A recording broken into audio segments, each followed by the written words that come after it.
পররাষ্ট্রমন্ত্রীর সঙ্গে সাক্ষাৎ করাচ্ছেন মার্কিন রাষ্ট্রদূত ও ইউরোপীয় ইউনিয়নের রাষ্ট্রদূত। এ নিয়ে জানাতে সরাসরি যোগ দিচ্ছেন সহকর্মী মুক্তা মাহমুদ। মুক্তা, পররাষ্ট্রমন্ত্রীর সাথে রাষ্ট্রদূতের সাক্ষাতে কি বিষয় নিয়ে আলোচনা হলো, কিছু জানতে পেরেছেন কিনা?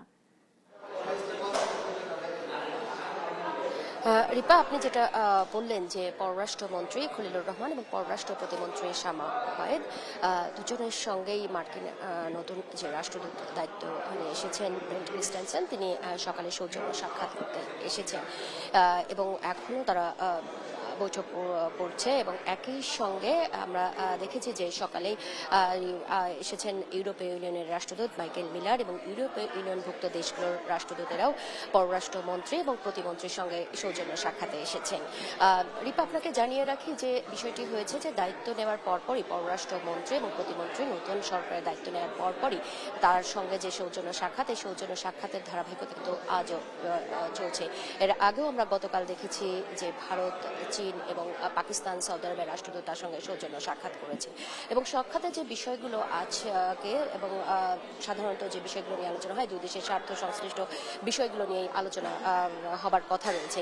তবে মার্কিন যুক্তরাষ্ট্র, যেটা আপনি বলছেন যে ব্রেন্ট ক্রিস্টেনসেন যে আলোচনা, কি বিষয়ে আলোচনা হয়েছে, এর আগে যদি আমরা দেখি যে গত 19 ফেব্রুয়ারি প্রধানমন্ত্রী তারেক রহমান যখন শপথ নিয়েছেন এবং শপথের পরপরই মার্কিন প্রেসিডেন্ট ডোনাল্ড ট্রাম্প তাকে অভিনন্দন বার্তা পাঠিয়েছেন এবং সেই অভিনন্দন বার্তায় কিন্তু তিনি জানিয়েছেন স্পষ্ট করে যে নতুন যে বাণিজ্য চুক্তি, সেই বাণিজ্য চুক্তির মাধ্যমে দুদেশের সব বাণিজ্য সম্পর্ক এগিয়ে যাবে। একই সঙ্গে ধারাবাহিকভাবে যে প্রতিরক্ষা সহযোগিতা আছে, সেই প্রতিরক্ষা সহযোগিতার বিষয়গুলো এগিয়ে যাবে। একই সঙ্গে যে বিষয়টা স্পষ্ট করেছে সেটা হচ্ছে যে প্রতিরক্ষা সহযোগিতার বিষয়গুলো এবং দুই দেশই তিনি আশা করেছেন যে সেই চিঠিতে কিন্তু তিনি এটা উল্লেখ করেছেন যে দুই দেশের যে সম্পর্ক অন্য যে কোনো সময়ের চাইতে অন্য উচ্চতায় নিয়ে যাবার যে প্রত্যাশা, সেই প্রত্যাশার কথা বলা হয়েছে সেই চিঠিতে।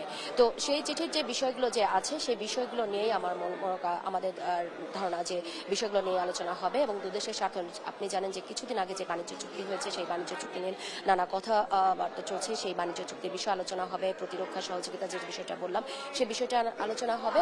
সব মিলিয়ে যে দুদেশের স্বার্থ সংশ্লিষ্ট যে বিষয়গুলো আছে এই সৌজন্য সাক্ষাতে, সেগুলো বিষয় নিয়ে আলোচনা হবার কথা রয়েছে। তো রিপা, এই ছিল এখানকার অবস্থা। রিপা।